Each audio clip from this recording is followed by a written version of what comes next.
roll with it. Hey, Facebook community, thanks for joining us today. I'm here with Stephan Guyenet. Stephan, thank you so much for your time today, man. My pleasure. Thanks for having me. So I want to start out by just talking about some of your accolades and accomplishments. Can you talk about your titles and your work a little bit? Sure. My undergrad was in biochemistry. I got a Bachelor of Science in biochemistry from the University of Virginia. At the University of Washington, I got my PhD in neurobiology and behavior, studying neurodegenerative disease. I did my postdoc also at the University of Washington, studying obesity and particularly the brain regulation of body fatness and eating behavior. And my scientific works have been cited over 2,000 times by my scientific peers. And I wrote a book called The Hungry Brain that was one of Publisher Weekly's best books of 2017 and has been extremely well received by the scientific community and the health and nutrition community as well. And since then, I've been primarily a science consultant and writer. Incredibly impressive. What were you like as a kid, man? Were you like in books constantly? What was your childhood like? I was. I've always been obsessed with science, even since I was a young kid. Not just science, but learning about the natural world. So I was always outside looking at bugs, especially. I love bugs, but any kind of plant or animal I could learn about, I was out there doing it. And I would read textbooks for fun. So physics, biology, anatomy, all that stuff. Get out of here. And yeah, it just kind of, it's always been something that interests me and something that kind of fits into my brain very naturally. I remember when I was in high school learning about biology in particular, I had the distinct feeling that reading through the textbook, I was kind of dropping information into slots that were already there in my brain. And it just felt very natural. Like Nice. I would read it once, I'd be like, oh, this makes sense. And that was it. So it's just something that's always been built into my personality, I would say. That's pretty cool, man. How did your parents either support or block that progression? It sounds like they really supported it, but I don't want to make any assumptions. Oh, no, they supported it. My parents are both researchers. And so, yeah, they got me whatever materials I needed to satisfy my curiosity. Mm-hmm. Love it, man. And then what was the path that you took to figure out exactly what you wanted to study and exactly where you wanted to go in your career? Yeah, so basically, I think we're all born with certain preferences and aptitudes, and then those kind of develop and are modified over the course of our lives. And one of the things I've always been interested in, of course, is science, and particularly the brain. The brain is really one of the greatest remaining scientific frontiers, and there's still quite a bit we don't know about it. And so that's, to me, that is an exciting area of research to get into when there's an area of research that there's a lot that remains to be discovered. So that was exciting for me. The brain is also possibly the most complex object in the known universe. So there's that. And then I was always interested in health and fitness and nutrition. I've just always tried to take care of myself and try to understand what the best ways are to do that. Or, maybe more precisely, understand the best ways, but also what the most efficient ways are of doing that. And so that's always been an interest of mine. And so studying obesity, and particularly brain regulation of body fatness and eating behavior, was a way to bring those two things together. And it didn't take me long to discover that the brain is extremely important for obesity. And I say discover, I'm not the one who figured that out first, but when I figured that out, it was a really big deal for me. And it kind of, in retrospect, is very obvious because the brain generates all of our behaviors. So if you think what you choose to eat is important, if you think how much you choose to eat is important, if you think how you move your body is important for your health and body fatness, then the brain is the thing that generates all of that, and it regulates your physiology. So like, there's no escaping that the brain is kind of the central hub of a lot of these inputs that we care about into body fatness. But I didn't really see a widespread acknowledgement of that in the public, a widespread understanding of that. And even though it was just so well established in the scientific community and also was just kind of common sense. So that's what led me to write my book. I love the analogy, small hinges swing big doors. And I think of the brain and your mindset as the tiniest hinge that has the most leverage in everything in our life. And I feel very similar to you in that I'm really drawn to the brain, but more so in the psychological sense for me. I feel like the smallest little shift in perspective that people can make, whether it be on their diet or in their career or relationship, can have an enormous impact on their life. So pretty cool. Yeah. Just to add to that, there's a population of cells in the brain called AGRP neurons. In the book, I refer to them as NPY neurons. And they are very influential of body fatness and eating behavior. And it's one of the most important cell types. And if you took all of the AGRP neurons in your brain, they would probably all fit on the head of a pin. Wow. Wow. That's incredible. Just sending electrical impulses. Yep. Super cool. So I want to dive into nutrition in a second, but you mentioned something that sounds really interesting to me as we were preparing for this thing. And you said that you have started to see the world in terms of probabilities of something to happen versus black and white. Can you explain this a little bit? Yeah. I think this is a really just kind of a general principle for thinking about science and thinking about the world in general. A lot of us, we kind of intuitively think about ideas as either being true or false. Like, is it true or false that carbohydrate contributes to the development of obesity? Is it true or false that, we eat more fat today than we did a century ago, et cetera, et cetera? With any hypothesis, you could ask the question, is it true or false?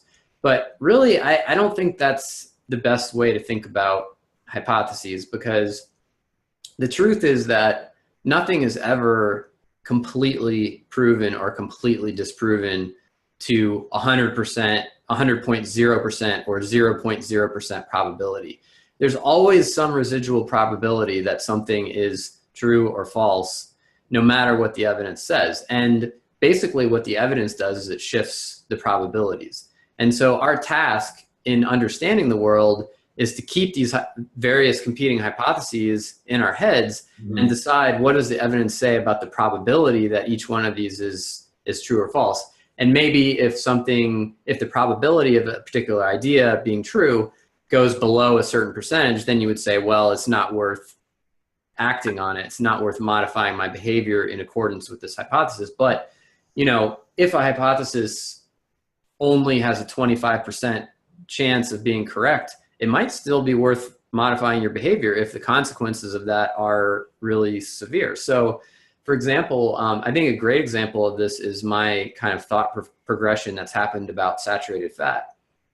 So I kind of came to the conclusion a while back that I didn't really believe that saturated fat is a major contributor to cardiovascular disease, or at least not like, the dominant factor as it was portrayed to be for a long time. I still believe that's probably, that it probably isn't the dominant factor. But after a while I said, well, how confident am I? There's a lot of people who think that it is really, really important, right? So how confident am I that I am right and they are wrong? Am I 100% confident that I am right and they're wrong? No, I'm not 100% confident. You'd have to be a fool to think that you are 100% confident that you are right and they are wrong. Right. These people who are some of the smartest, most knowledgeable people in the world. And so even if you think there's a 25 or 30% probability that that's true, it's probably worth hedging your bets and not eating a lot of saturated fat. And so that's what I ended up doing. And today my main added fat is extra virgin olive oil, and I'm not like afraid of saturated fat. I'll eat steak sometimes and butter sometimes, but just at a lower level and at more infrequently than I used to. So that's just an example of that mindset and practice. Right. The upside does not outweigh that potential risk. Even if it is 10 to 20%, it's not worth that potential risk. I Right. like that lens of looking at the world. Very cool, man. So let's talk about the sexiest question of all. Why do we crave the foods that are worse for us? Yeah, so it's really perverse, isn't it? Because, we end up in the modern world, we end up engaging in a lot of behaviors that we really don't want to engage in. It's a really weird thing. So our brain generates behaviors that we really would rather it didn't generate.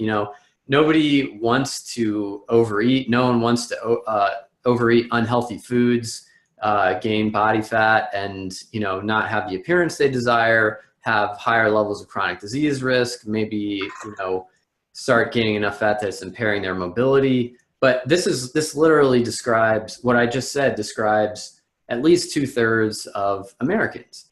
1/3 of Americans is considered non-overweight, non-obese, and then about another third is overweight, another third is obese. And so we don't want to do that, and yet we do it anyway. So there's some disconnect in the brain activities that are generating this idea of our rational conscious goals for ourselves of looking good in a bathing suit, of being healthy, of performing mentally and physically, versus these other brain regions that are largely non-conscious or less conscious, and that we have little or no control over, that are generating these urges that are driving our behavior in the opposite direction, the direction that we don't want to go.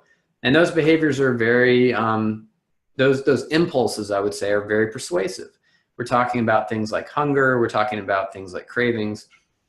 And so why would that be? Why would there be this, these behaviors that are pushing us in the direction of harmful behaviors that undermine our healthy, rational, positive goals? And the reason is that our brain was not really set up to navigate the environment that we're living in now. It evolved to navigate a very different environment in which obtaining enough energy, enough calories was an overriding consideration. And so if you look at most wild animals, including human hunter-gatherers, what you see is that their food-seeking behavior is very much driven by energy. And this is a topic I talk about in my book, driven by acquiring energy, I should say. This is a topic I talk about in the book, and you can actually model this with a very simple formula that I call the optimal foraging formula, or optimal foraging equation. And that essentially is just calculating the calorie return rate. So the amount of calories you gain from pursuing a food source minus the amount that it requires, that you have to spend to get it, divided by time, just the calorie return rate. And you can predict which foods hunter-gatherers are going to seek. And so the brain is wired to seek energy. And this of course makes sense. Energy is incredibly critical for survival and reproduction. Reproductive success is the currency of natural selection. So our brains have been crafted over evolutionary time to implement this optimal foraging equation, basically. So, obviously in a situation where energy is very easy to acquire, those same considerations that are very deeply built into our brains are going to continue to motivate us and cause us to express behaviors that seek energy. And a lot of those processes, a lot of those impulses and behaviors are coming from these non-conscious brain regions that are survival adaptations from our ancestors. And they're things that in our current context are undermining us. And so we can go a little bit deeper because we can ask the question, what exactly is energy, or what are calories? And it's essentially an abstract concept that refers to the potential energy in the chemical bonds of the foods that we eat. So the chemical energy that's contained in carbohydrate, fat, and protein, and alcohol primarily.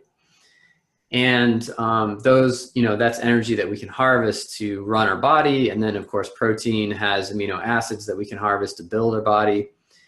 And so essentially, the brain is wired to seek these sources of calories. It's not directly wired to seek calories because that's an abstract concept. It's wired to seek carbohydrate, fat, and protein primarily. And so what happens is when you eat a meal, you have receptors both in your mouth. For example, we can taste carbohydrate in the form of sugar. You have receptors in your upper intestinal tract that detect carbohydrate, fat, and protein. Your digestive tract is also detecting salt and umami, which is that meaty flavor associated with glutamate. The one dogs love. Yeah, dogs. Yeah, glutamate.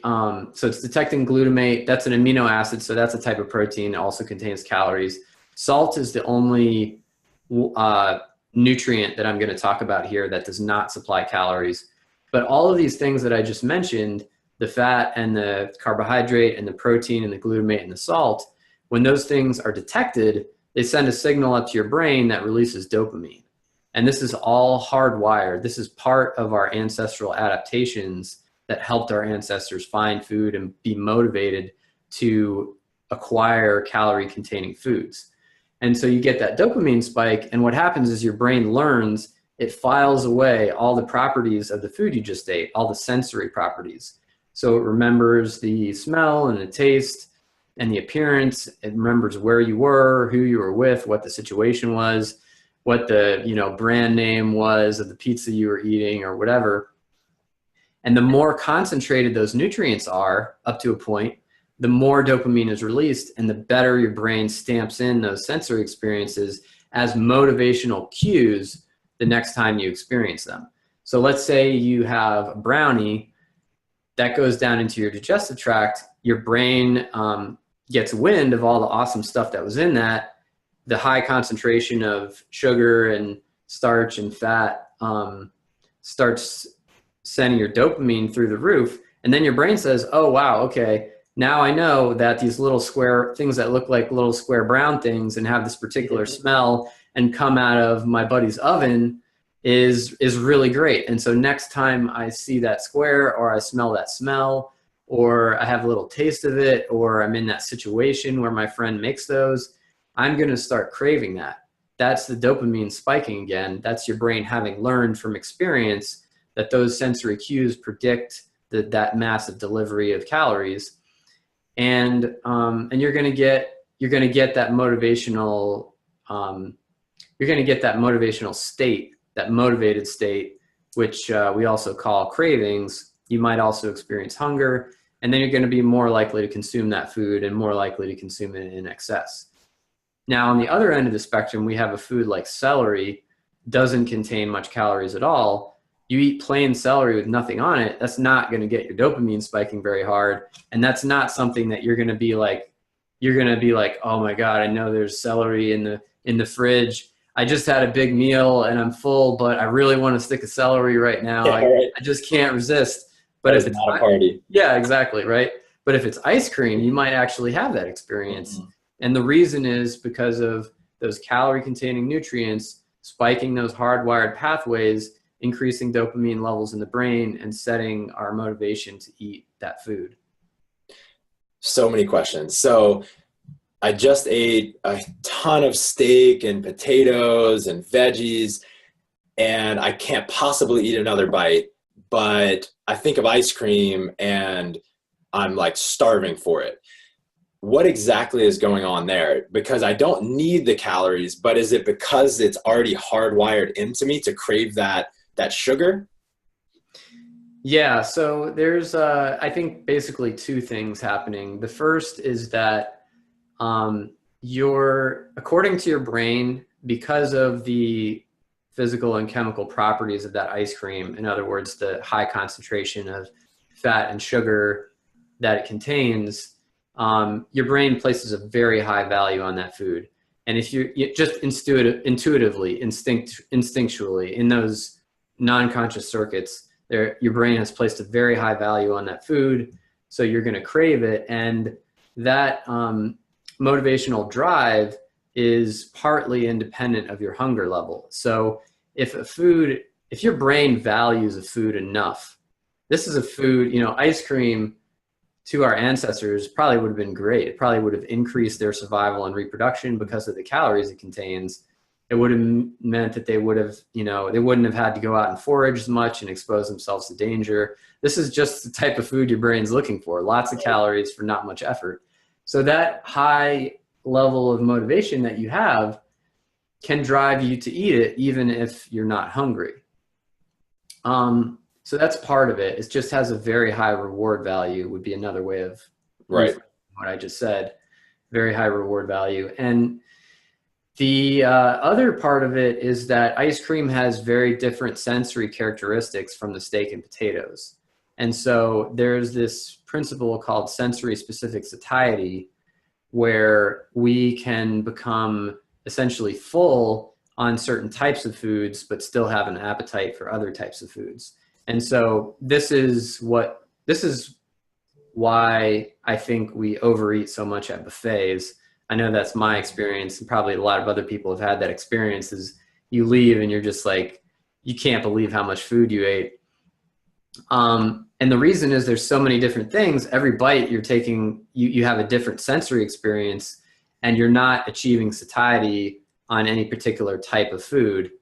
And this has been this concept, it sounds kind of wishy-washy, but it's actually been really well supported by research. Like, you can give people one flavor of sandwich, for example, and they'll eat it to fullness, and they'll be like, if you didn't give them anything else, they would be totally satisfied and full.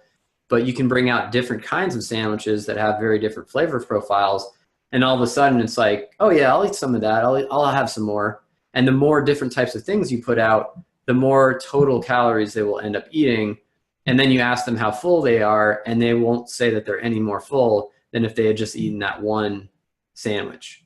That's super interesting. Yeah. And so the ice cream at the end of the meal, that's a very different sensory experience than eating steak and potatoes. And so you're not gonna have that sensory specific satiety, or you do have the sensory specific satiety for the steak and the potatoes. And probably if I put a piece of chicken in front of you, you wouldn't want that either, because that's similar to the steak, or a piece of bread is similar to the potato. But ice cream is very different from any of those things. And so you have not satiated yourself on that type of sensory experience. And so your second stomach comes out and you're ready to eat that ice cream. That little spot that's always there. Correct me if I'm wrong. I've never thought this, but I think this is a good analogy. So in South America, the coca leaf is just a part of their culture. They chew on it, and it's about as strong as caffeine and about as addictive as caffeine. But then we turned it into cocaine, which became an extremely addictive drug. And then they turned that into crack cocaine, which became, top 2 or 3 most addictive drugs on the planet. I feel like ice cream and all of these treats that are available to us today are kind of like this. They weren't available when our brains were evolving, but now that they are, almost no one can have those without it creating some form of craving. Yeah, absolutely. And I mean, I've used this exact same analogy of cocaine. I think that's a very apt analogy. And essentially what's happened is, if you look at the hunter-gatherer diet, hunter-gatherers, as I'm kind of viewing them as a model of the kind of conditions that human beings evolved for. Not to say that we haven't changed since then, but I think it's still informative. Hunter-gatherers did not have the technology or the affluence to refine and process their food very much. if you look at how hunter-gatherers interact with their food, how they prepare it for eating, usually they're either eating it raw, like berries, for example, or they are just cooking it plain, like throwing a piece of meat on a fire or burying it next to a fire, or maybe they would grind it and then cook it.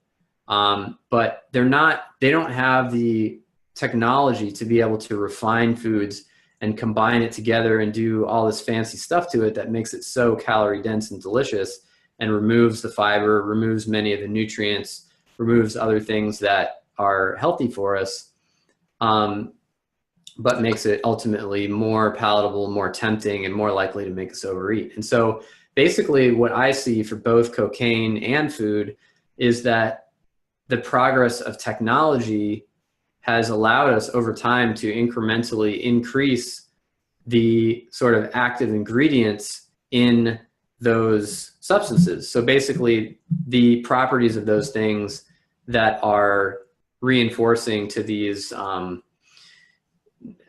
non-conscious hardwired parts of the brain. So basically we've just gotten better and better at pushing our own buttons. Mm-hmm. And whether it's through cocaine or food or video games or pornography or gambling, we've just gotten better and better and better at pushing our own buttons. And ultimately that has led to pathology in all of those areas, whether you're talking about drugs or food or pornography or gambling. Those are all places where you can see pathological consequences mm-hmm. as a result of excessive dopamine stimulation, basically. You know, it's kind of funny. You said that that's an analogy that you used. I wonder if you brought it up on our last podcast and I forgot it and I thought it was my own. I'll go back and check. That would be hilarious. So I think trying to avoid calorically dense foods is like about as easy as going celibate for most people. You know, it's something that's not going to happen. It's not practical in the long run. We want to be able to eat some of these foods and we're going to eat some of these foods in our everyday life. So how can people kind of hack their brain to reduce cravings and navigate this issue? Yeah. So, I mean, the first thing I will say is I think we can reduce our intake of calorie dense foods. You know, and I wouldn't expect anyone to never eat a piece of cake again or never eat a piece of pizza again. I certainly don't expect that of myself. But I think that you can, you know, once you have labeled that as something that is an issue of concern for you, I think you can start to minimize it. For example, where you use a certain amount of added fat in a dish, maybe you would use half that amount. I think, you know, a concept I think I mentioned in our last conversation, if I'm recalling, is the concept of satisfaction. And I think that's a really important concept, is you don't necessarily have to entertain your palate as if every meal is a 3-ring circus, mm-hmm. but you do need to achieve a certain level of satisfaction. And I think you can do that by eating foods that are not super high calorie density and that are unrefined natural foods if you're, you know, preparing them well and selecting things that are satisfying for you. But yeah, there are other things you can do in addition to trying to avoid the most calorie dense foods. And I want to, you know what, I want to add something else here. And I want to say it is hard to not, you know, eat ice cream all the time and not eat pizza all the time and not eat unhealthy foods to excess on a regular basis. That is difficult. That's a struggle. You're literally struggling against yourself, against your own brain. But ultimately, if you can't do that, you're going to suffer consequences and you're going to end up like the average American, which is really not good. So you have to do it somehow if you don't want those negative consequences. So I think figuring out a way to reduce the consumption of those kinds of foods is something that you need to do if you want to have, you know, lifelong health and performance. And so there are different ways to do that. One of them is you just like all those foods are all over the place in your house and they're in your face all the time, but you just, use willpower to not eat those foods. And I think personally that that's not the best strategy for most people. I don't think that's sustainable for most people. And I think that's okay. I don't think that's a failure. I think that's just how the human brain is set up. Mm-hmm. It's not set up to have all of your decisions be completely dominated by conscious, rational circuits.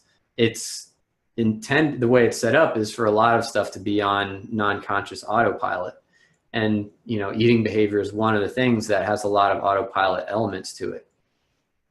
And not to say we can't influence it, but, there are a couple. So the other strategy, aside from using your willpower, would be to have a strategy where you're setting things up, you're controlling the situation that you're in such that you don't have to use a lot of willpower. And I think that's a lot more sustainable of a strategy for most people.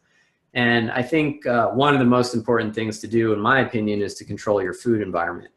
Because, as I explained, our motivational circuits are triggered by sensory cues that signal the availability of foods that the brain values. So when you smell a brownie, you crave a brownie. When you see the bag of chips on the counter, you crave the chips, etc. It's triggered by these sensory cues. So proximity, smell, sight, those are the things you need to deal with. And if you can create a clean food environment in your home and at work where you don't have all these tempting foods available and you don't have tempting foods within arm's reach particularly, and you don't have to look at tempting foods, you're going to be setting yourself up for success. You're going to be setting yourself up such that you don't have to exert willpower on an ongoing basis to control your eating behavior, because you won't even be generating those impulses in the first place. Mm-hmm. Or at the very least, you will be generating them to a much lesser degree. So go ahead. You were going to say something. Oh, I was just going to chime in with, just for everyone listening, obviously you're not saying that we shouldn't ever eat these types of foods, but what you're suggesting is allowing ourselves to be more conscious about the foods that we're putting in our body. And if we want some ice cream or want some pizza, we can choose it rather than just, kind of accidentally eating it because it's lying around. We cite this book, Slim by Design, all the time, which talks about just changing your food environment. So I love that you're reinforcing that model. Keep going. Yeah. So I think that's right. And I think also I just want to acknowledge that there's two types of people. Really, it's a spectrum, but we can simplify it and say there's two types of people. And there are people who can do moderation and there are people who cannot do moderation. I'm one of the people who can do moderation. I can have ice cream sometimes. I can have a slice of pizza sometimes. And as long as I don't have it around the house, I'm not going to fall into unhealthy eating behavior patterns. There are other people where if they have, that bowl of ice cream or that slice of pizza, that might trigger something in their brain, and they're going to end up kind of developing a longer term unhealthy pattern. They're going to fall down in their efforts to eat the way they want to eat. And so I just want to acknowledge that that moderation approach, I think it does work for a lot of people. And I think it's absolutely okay physiologically to eat ice cream sometimes and eat pizza sometimes. But you just have to know yourself, and you have to know whether that's okay with you in terms of creating sustainable eating behavior patterns for yourself. So the second thing I want to mention, the second tool that I'll mention that I think is pretty easy to explain is using satiety to your advantage. So when you eat food, I described the signals that go up to the... What does satiety mean, by the way? Oh yeah, that means fullness. So yeah, that feeling of fullness. Yeah, it's the state of not wanting to eat anymore. And it's also, that physical sensation of fullness. So that is governed by different brain regions than your food cravings and food motivations, which I was talking about earlier, but the process has some similarities. So basically when you eat food, that food activates receptors in your digestive tract, and that sends a signal up to a different part of your brain that essentially tabulates everything that you've eaten. So each mouthful you eat, that sends another signal up to the brain, and that there's a signal that starts building in your brainstem, and every bite you take, that signal builds more and more and more, and eventually you reach the point where you're not interested in eating food anymore. So essentially you have a system that's measuring the amount of food that you ate, and over time, as your meal progresses, increasingly creating that feeling of satiety and shutting down your eating drive. And so the interesting thing about this satiety process in the brain is that it's not really that tightly tied to the number of calories that you've eaten. And so that means that we can exploit it to allow ourselves to feel full on fewer calories. And so some of the factors that determine how full you feel per number of calories that you've eaten are the calorie density. So the calories per weight or volume of food. So for example, a bowl of oatmeal is a lot less calorie dense than a bowl of crackers, because the oatmeal has a lot of water in it and fiber, whereas the crackers do not. The palatability of the food, so how delicious it is. The more delicious the food is, the less filling it is per calorie. The fiber content, higher fiber is more filling, and protein is more filling as well. And so essentially, if you look at the least filling foods per calorie, so foods that are very calorie dense, very palatable, low fiber, low protein, those are all the things that we would think of as junk food. That's like candy and donuts and cake, pastries, pizza to some extent, although that's a bit higher in protein. Basically, it's all the things that we would think about as junk food fall into that category. And when you eat those foods, it takes more calories to achieve that state of satiety, state of fullness, than if you had eaten other types of foods. And so since we use that signal as a signal to stop eating, we basically keep eating till we hit that point, and then we say, okay, I don't need to eat anymore, I'm full. If you rely on that, you will dramatically overeat when you're eating those types of highly processed, highly palatable foods. On the other hand, if you're eating whole natural foods that are more similar to what our ancestors used to eat, things that have a lower calorie density, higher protein, higher fiber, and more moderate palatability, doesn't mean they have to taste bad, but things that aren't like really, really, really pushing your buttons, things like meats and fish and potatoes, sweet potatoes, vegetables, fruit, oatmeal, those types of foods, eggs, those trigger a much higher level of satiety per calorie. So by the time you hit that fullness point, you will have eaten many fewer calories than if you had eaten a meal of pizza and soda and cake. And so that's a really easy way for us to control our calorie intake without actually affecting our level of hunger or how full we feel. So basically allowing us to eat fewer calories while still feeling satisfied. And, Right. and I want to add something just for this particular audience and for you, since again, we're probably talking to people from a very athletic community. I'm really coming very much from the perspective of the average American whose main problem is that they're eating too many calories. But that's not necessarily going to be the main problem for all athletes. Sometimes it's a problem for athletes that they're not eating enough calories. Very true. And so you could use those same principles in reverse. And, actually, so for my honeymoon a couple of years ago, I went on a bike touring trip. So 10 days of riding my bike with full saddlebags loaded through Washington and Oregon. And we were burning just a huge amount of calories. And I got a little stomach bug early on. And so I wasn't able to eat as much as I needed. And, you know, over the course of that trip, and I was trying to eat healthy because that's what I do. I try to eat foods that are lower calorie density and healthy and unrefined. Oh, I just got weaker and weaker and weaker over the course of the trip. And it was to the point where I was having a hard time pedaling up hills. And then finally one day I was like, you know what? Today I'm going to eat a candy bar and I'm going to eat tons of pizza and I'm going to drink Gatorade.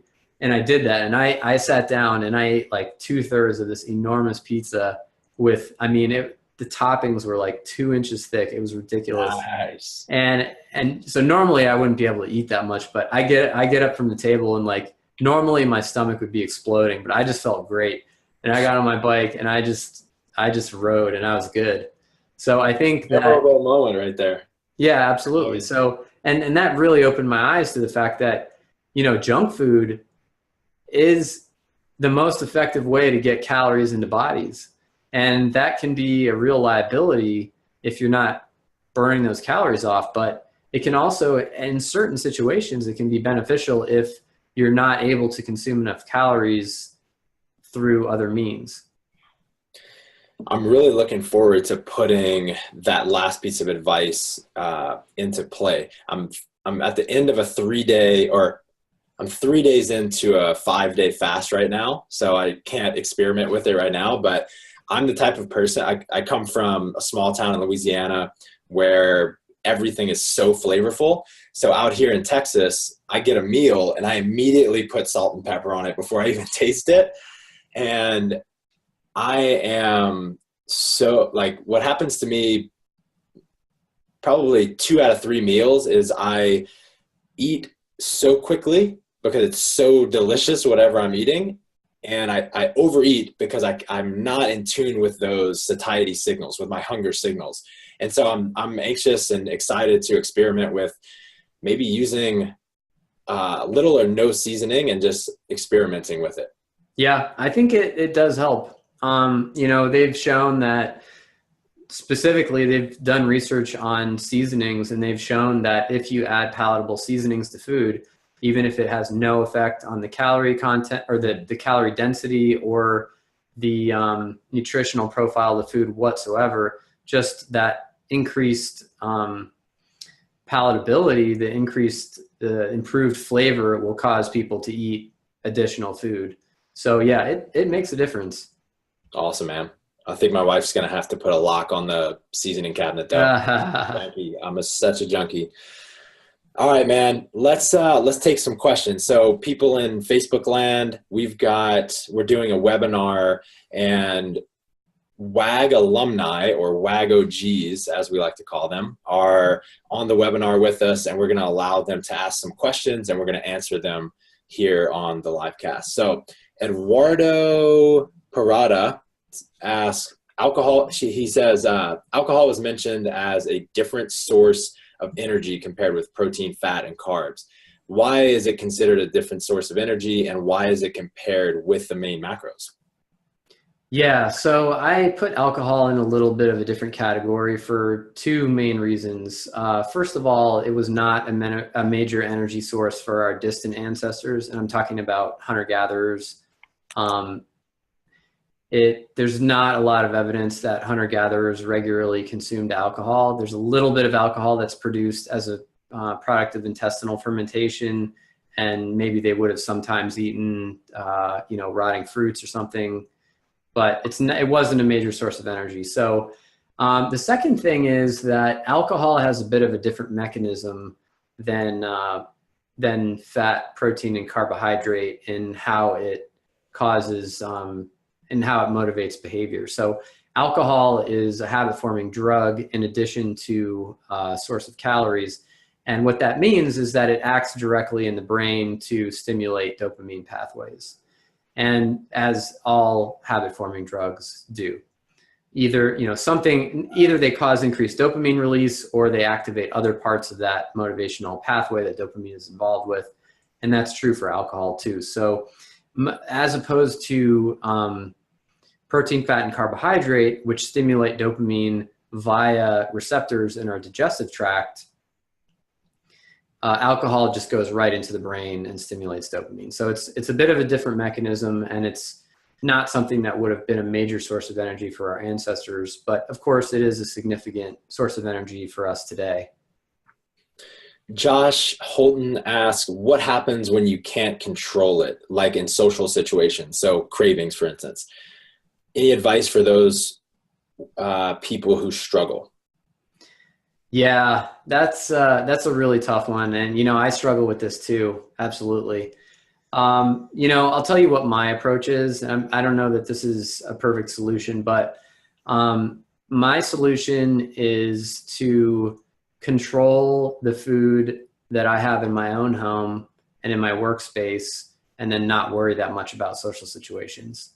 Because for me, social situations are a small minority of my total food intake. And so if I, overeat cookies or, overeat some other healthy food in that situation, it's not really impacting my overall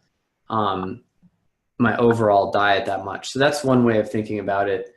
Another thing you can do that I think is valuable is you can eat a little bit before going to take the edge off of your hunger and cravings. So if you think you're going to be in a situation, for example, where you have a lot of sweet foods that you're going to have a hard time resisting, maybe have a piece of fruit, have something that's going to fill you up a little bit and also give you a little bit of sensory specific satiety toward those sweet foods that you might encounter in that situation. One last thing that I'll say is that alcohol increases appetite and reduces our ability to control our impulses, including our eating impulses. And so if you are able to reduce the amount of alcohol that you consume, that will probably help you have greater control over your behavior when you're in that situation. So maybe you could not eat any of the brownies, or at least have, one or two instead of 5 or 6. Whole box, yeah. Funny little thing about me in college. I loved sushi, but sushi is pretty expensive. So what I would do every time before going to eat sushi, I would eat at least 1, maybe 2 peanut butter and jellies. So same Yeah, approach. that's smart. I've been there. I've done that too. When I go to a restaurant where I think the portions are going to be really small, I'll eat something too, because I have a pretty solid appetite. Yeah. And guys, just to chime in here a little bit, this question, it really depends on your goals. If you have a big competition, or if you have a goal that you are just so committed to in terms of body composition, it may make sense to either A, bring your own healthy snack that you can track easily, or B, just limit, I'm not saying eliminate, but limit the number of social situations that you're putting yourself into, because that's another time that you're just going to be taxing that willpower, which we only have a limited amount of. Ooh, I like these questions. So couple people ask about artificial sweeteners and diet sodas. What effects do these have on cravings? Yeah, that's a good question. So there are a couple of different sources of evidence suggesting that artificial sweeteners might have adverse effects on food intake and body fatness. And primarily it's observational studies and animal research that have suggested that. There have been a number of randomized controlled trials now, and overall those have not been able to replicate any of those effects. And so it doesn't seem to have a large impact on eating behavior and body fatness in randomized controlled trials. So I think personally that it's probably not that much of an issue, that it is not harmful. But this is another one of those situations where I have competing hypotheses in my head, and the hypothesis that artificial sweeteners are harmful, the probability of that hypothesis is not 0 in my head. Mm-hmm. It's, maybe something like 20%. And so I don't know. I think personally, I just have a general principle that I try to avoid refined foods that are dissimilar to the ones that my distant ancestors might have eaten. So I wouldn't do it on that principle, but is it going to actually adversely affect your appetite and make you fatter? I think probably not. But I think there's still some uncertainty. But you asked specifically about cravings, and I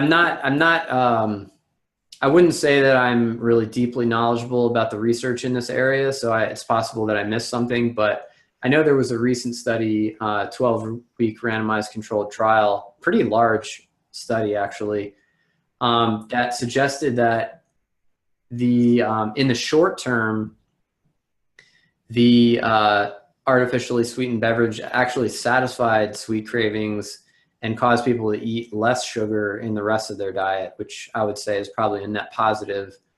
But over the long term, over the 12-week period, that basically went away. So yeah, so I would say that there's still a lot of uncertainty that remains, but in the long term, it seems like it probably doesn't have a large impact. The probabilities thing is actually such a refreshing and eye-opening perspective that I've never really considered, but it makes so much sense. People want to be in one camp or the other, like carbs are bad or fat is bad, or artificial sweeteners are bad. But if we look at it as a probability, then it allows us to just make an informed decision and not feel so dogmatic about it. Yeah, that's absolutely right. You know, one of the places where I got that idea, it was a guy with a finance background, and he was saying this is basically how, if you're a major finance company, this is how you make decisions. You would never ignore a risk that only has a 20% probability of being correct. That would be a terrible business move, Yeah. especially if the effects of it would be catastrophic on your business. And so you're always hedging against things, even if they have lower probability. So one more thing about artificial sweeteners, and I know this isn't your area of study, but you may know more than us. People say it may cause cancer. What's the probability of that? I think that's pretty low. You know, I come from an animal research background, and I know that, you know, animal research requires fewer resources than human research, and it's a lot easier to conduct. And so you can get a lot of these really small, low quality studies on a particular topic, and the results will be all over the place. And so, you know, if you're looking at something controversial like artificial sweeteners or glyphosate, which is Roundup, or things like that, you can get individual studies that make it look horrible. But then you look at the study and you're like, oh, wow, this is a really small number of animals and the statistics are crappy. And there's like 15 different studies and this is the only one that found that. And so when you take that bigger picture perspective, suddenly I think that artificial sweeteners, at least the ones that are approved by the FDA and the European, I forget what the equivalent in Europe is, start to look a lot safer. And I think you have some, you know, really smart and dedicated scientists that have reviewed those bodies of literature and concluded, and by the way, I'm not one of them. I have not reviewed that literature in detail, but they have concluded that it is probably not a cancer risk. And I think they're probably right. You know, honestly, I think that there are a lot of things that cause cancer in our lives. And I think that we're really bad at assessing risk. Like we want to focus on these like really small risks that fit into certain categories that make them seem more threatening. Like we really worry about these like invisible like chemicals that might be causing cancer, like low level contaminants in our food, you know, artificial sweeteners. What's that? Skin products. Yeah, stuff like that. When the main modifiable causes of cancer are things like your body weight and whether you're eating, you know, refined or unrefined food, and whether you're getting exercise, and whether you're drinking alcohol, and whether you're smoking cigarettes, whether you're like working in an asbestos factory. Like those are the things that are actually making a really big impact, and those are your most powerful levers. Whereas, and I'm not saying that other things don't matter at all, but I'm saying that, you know, these potentially small and uncertain risks are just not your most powerful levers for avoiding cancer and other forms of chronic disease. Love it, man. So we always talk about a nutrition pyramid where consistency is at the bottom, macronutrients, micronutrients, etc. And I think if we're looking at like the pyramid of preventing cancer, it sounds like body weight, exercise, um, your diet in general, those make up the bulk of the pyramid, but we're stuck arguing over the very top, right? Because those are the sexy things to argue about. Yeah, that's right. And I think the human brain, for whatever reason, is built in such a way that like, insidious, invisible things in our food is like this thing that kind of captures our attention. Whereas like drinking alcohol, alcohol is a carcinogen. It's very well known to be a carcinogen. Yeah. There's tons of evidence. It's one of the main carcinogens we get exposed to every day. And we consider that to be an acceptable risk, and we drink it anyway. And so like, I think it's just a matter of having perspective. It's like, we worry about getting eaten by a shark when we're at the beach, but really we should be worrying about getting into a car accident when we're driving to the beach, because that's a greater risk. Yeah, there's always money to be made at the top of the pyramid, right? In nutrition, it's supplements. In preventing cancer, it's, I don't know, the new organic or all natural or whatever it is. I'm not saying organic or all natural are bad, but there's money to be made at the top of the pyramid. So rather than like bashing exercise, no one's going to do that. Okay, do you have time for two more? Yeah, sure. Okay. Let's see. Sarah Sig 3 says, what was a habit that you changed, whether big or small, pertaining to food specifically, you feel had a profound effect on you?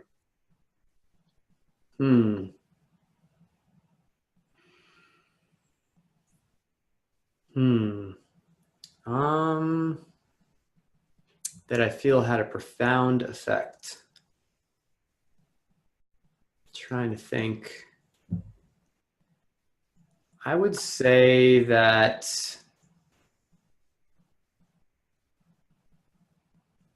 I guess, I would say that there haven't really been, I've been eating what I would consider to be healthy for a long time, many years. And I don't know that there really have been a lot of things that have had a profound effect, to be perfectly honest.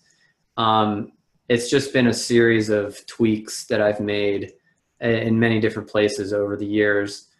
Yeah, sorry, I'm not able to give a better answer to that, but maybe I can just tell you about some of the tweaks that I've made. So I would say that the main guiding principle for me is what I call the whole food heuristic. So I try to eat foods in a less refined state rather than a more refined state. And so, for example, whole milk is less refined than butter, and olives are less refined than olive oil, and extra virgin olive oil is less refined than refined olive oil. White flour is more refined than whole grain flour. And so I just try to eat foods in their whole natural state to the greatest extent possible. And I think that's just a really simple rule that is helpful, and that I've gotten closer and closer to over the years. Another thing that maybe a lot of people aren't as familiar with is cooking temperature. So I try to use gentle cooking methods like boiling and poaching and steaming and that sort of thing. I think that those are probably healthier than the higher heat cooking methods like roasting and frying and grilling and stuff like that. Oh, grilling? Come on. I know. It's terrible.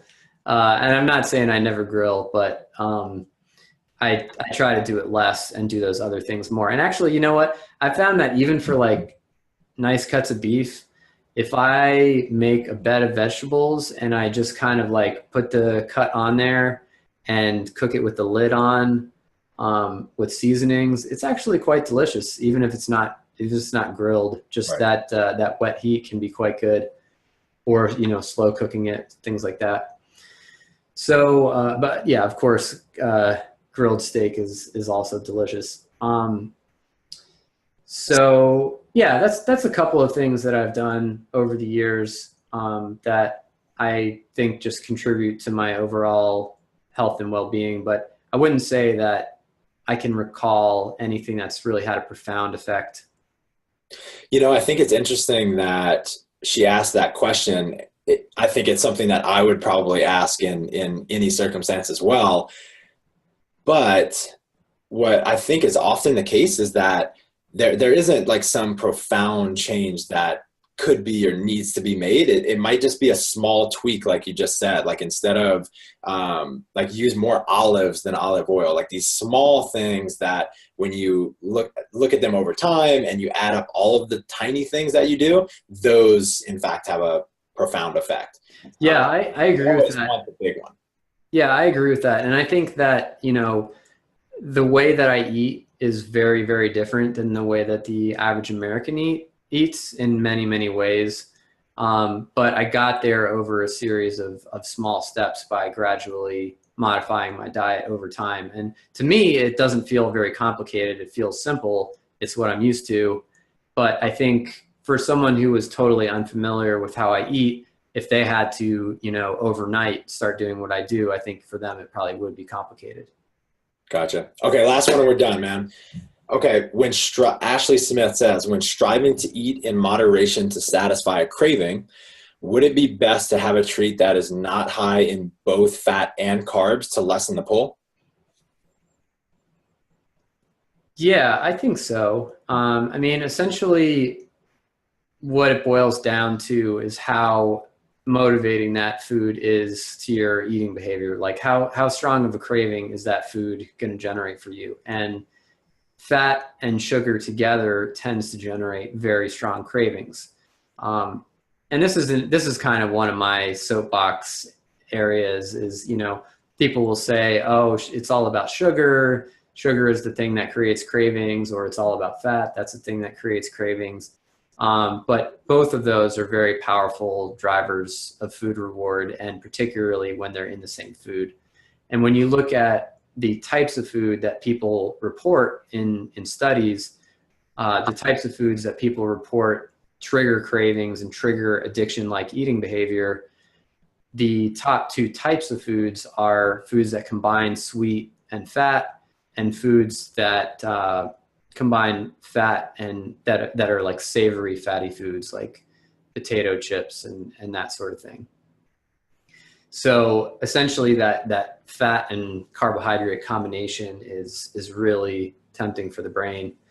But I mean, I think it depends on how tempting it is for you and how many calories you're going to end up eating. So if by choosing something that's predominantly fat or predominantly carbohydrate, allows you to effectively limit the number of calories that enter your mouth in that eating occasion, if that's your goal, then yeah, that's good. But if you manage to find some food that is fat-free, but you end up eating just as many calories, then that's not really achieving your goal. So I think that would be the thing to pay attention to, in my view. Awesome. Stephan, you're the man. This was amazing. Even better than the first one. Where can people find out more about you in general, everything that you're working on, and where do you suggest they buy your book? Yeah, so I have a website, stephanguyenet.com. If you don't want to spell my name, which I don't blame you, it's wholehealthsource.org. I'm very active on Twitter. My handle is @WHSource. You can find my scientific publications on Google Scholar. If you look up my name, I have a Google Scholar page. And probably the easiest way to buy my book is on Amazon.com. Nice, man. It's called The Hungry Brain. Yeah, for anyone that really wants to dive into more about what we talked about, Stephan goes into a ton more detail into the science of how our brains form cravings and get hungry and all of that fun stuff. You can find me on Instagram @Michael Cazayoux. That's Cazayoux. That's about it. Stephan, you're the man. Thank you so much, man. All right. Thanks, Michael.